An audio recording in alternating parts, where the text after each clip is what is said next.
Video अच्छी लगे तो वीडियो को एक लाइक और चैनल को सब्सक्राइब कर दीजिएगा। वाल्मीकि रामायण के उत्तर कांड के अनुसार प्रभु श्री राम के दरबार में लव और कुश राम कथा सुनाते हैं। सीता के त्याग और तपस्या का वृतांत सुनकर भगवान राम ने अपने विशिष्ट दूत के द्वारा महर्षि वाल्मीकि के पास संदेश भिजवाया। यदि सीता का चरित्र शुद्ध है और वे आपकी अनुमति ले यहाँ आकर जन समुदाय में अपनी शुद्धता प्रमाणित करें और मेरा कलंक दूर करने के लिए शपथ करें तो मैं उनका स्वागत करूँगा। यह संदेश सुनकर वाल्मीकि माता सीता को लेकर दरबार में उपस्थित हुए। काषाय वस्त्र धारिणी सीता की दीनहीन दशा देखकर वहां उपस्थित सभी लोगों का हृदय दोहक से भर आया और वे शोक से विकल हो आंसू बहाने लगे।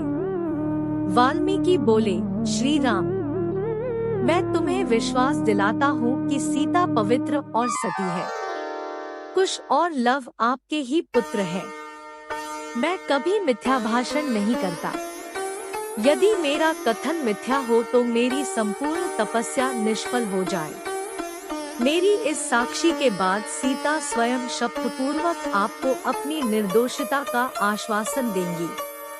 तत्पश्चात श्री राम सभी ऋषिमुनियों, देवताओं और उपस्थित जनसमूह को लक्ष्य करके बोले, हे मुनि एवं विज्ञजनों, मुझे महर्षि वाल्मीकि जी के कथन पर पूर्ण विश्वास है, परंतु यदि सीता स्वयं सबके समक्ष अपनी शुद्धता का पूर्ण विश्वास दे तो मुझे प्रसन्नता होगी।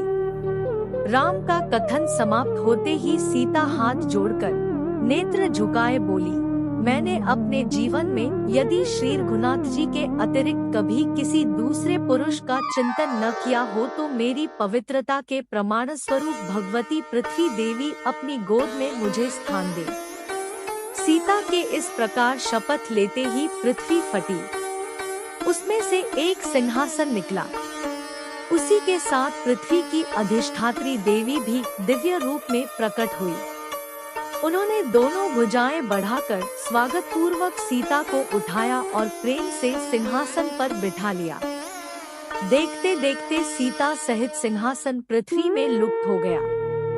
सारे दर्शक स्तब्ध से यह अभूतपूर्व दृश्य देखते रह गए। इस संपूर्ण घटना से राम को बहुत दोहक हुआ। उनके नेत्रों से अश्रु बहने लगे। वे दोहखी होकर बोले, मैं जानता हूँ माँ वसुंधरे, तुम ही सीता की सच्ची माता हो। राजा जनक ने हल जोतते हुए तुमसे ही सीता को पाया था, परंतु तुम मेरी सीता को मुझे लौटा दो या मुझे भी अपनी गोद में समा लो।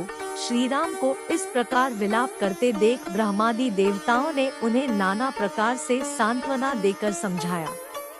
इसके बाद अनेकों वर्षों तक राज्य करने के बाद राम जी भी भाइयों और कुछ अयोध्या वासियों समेत सरयू में उतरते गए और एक एक करके सब वैकुंठ पहुंच गए। इससे पूर्व उन्होंने लव को लवपुरी नगर में राज्य दिया, जबकि कुश अयोध्या के राज सिंहासन सौंपा। यह घटना इस प्रकार है। एक दिन काल तपस्वी के वेश में राजद्वार पर आया। उसने संदेश भिजवाया कि मैं महर्षि अतिबल का दूत हूँ और अत्यंत आवश्यक कार्य से श्री रामचंद्र जी से मिलना चाहता हूँ। संदेश पाकर राजचंद्र जी ने उसे तत्काल बुला भेजा और महर्षि अतिबल का संदेश सुनाने का आग्रह किया। यह सुनकर मुनिवेशधारी काल ने कहा, यह बात अत्यंत गोपनीय है। यहाँ हम दोनों के अतिरिक्त कोई तीसरा व्यक्ति नहीं रहना चाहिए। मैं आपको इसी शर्त पर उनका संदेश दे सकता हूँ कि यदि बातचीत के समय कोई व्यक्ति आ जाए तो आप उसका वध कर देंगे।